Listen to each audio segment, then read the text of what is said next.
Hi friends, வாங்க இப்போ சிம்பிளாக ஈஸியாக ஒரு முட்டை குழம்பு செய்யலாம். புளியை சேர்க்காமல் முட்டை குழம்பு செய்யலாம். வாங்க, அதுக்கு கடாய் அடுப்பில் வச்சு எண்ணெய் ஊற்றிருக்கேன். எண்ணெய் காஞ்சதும் கொஞ்சம் கடுகு, உளுத்தம் பருப்பு, ஒரு 1/4 ஸ்பூன் சீரகம் போட்டுக்கலாம்.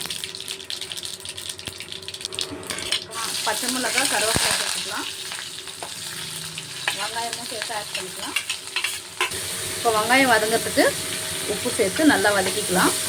இப்போ பாருங்கள், வெங்காயம் நல்லா வதங்கிடுச்சு. இப்போது 4 தக்காளி மிக்ஸி ஜாரில் அரைச்சி எடுத்துன்னு வந்திருக்கேன். இதையும் ஆட் பண்ணிக்கலாம். இப்போ பாருங்கள், தக்காளி ஊற்றியாச்சு. கொஞ்சம் பபுள்ஸ் மாதிரி வரட்டும். இப்போ பாருங்கள், தக்காளி சேர்த்து இந்த மாதிரி பபுள்ஸ் மாதிரி வந்திருக்கு. இந்த டைமில் நம்ம மசாலா சேர்த்துக்கலாம். ஒரு 1/4 ஸ்பூன் மஞ்சள்தூள், 1/2 ஸ்பூன் மிளகாத்தூள் சேர்த்துருக்கேன். இது எண்ணெய் பிரிஞ்சு வர வரைக்கும் வெயிட் பண்ணலாம். இப்போ பாருங்கள், நல்லா எண்ணெய் பிரிஞ்சு நல்லா கொதிக்குது. இந்த ஸ்டேஜில் நமக்கு எவ்வளோ தண்ணி வேணுமோ அவ்வளோ தண்ணி ஆட் பண்ணிக்கலாம். நான் ஒரு சொம்பு தண்ணி ஆட் பண்ணுறேன். தண்ணி ஆட் பண்ணி கொஞ்சம் கொதி வரட்டும்.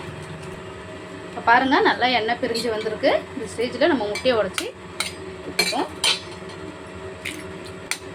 நான் 2 முட்டை ஊற்றிக்கிறேன். ஏன்னா முட்டை முழுசாக போட்டால் என் பசங்க சாப்பிட மாட்டேங்கிறாங்க. இந்த மாதிரி செஞ்சு கொடுத்தோன்னா சாப்பிடுவாங்க. முட்டையை போட்டு முட்டையை கலக்கி விட்டுக்கோங்க.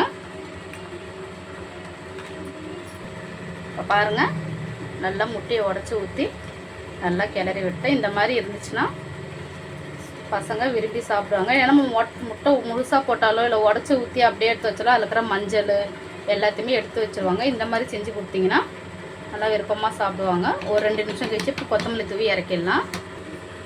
இப்போ பாருங்கள், ஃபுல்லாக ஓரமெல்லாம் எண்ணெய் பிரிஞ்சு வந்திருக்கு.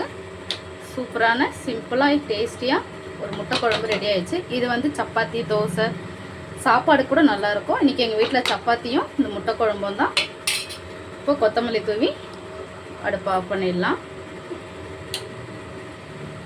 அவ்வளோதான் ஃப்ரெண்ட்ஸ், சூப்பரான சிம்பிளாக முட்டை கிரேவி ரெடி ஆகிடுச்சு. நீங்களும் வீட்டில் செஞ்சு பார்த்துட்டு எப்படி இருக்குதுன்னு கமெண்ட் செக்ஷனில் கமெண்ட் பண்ணுங்கள். பாய்.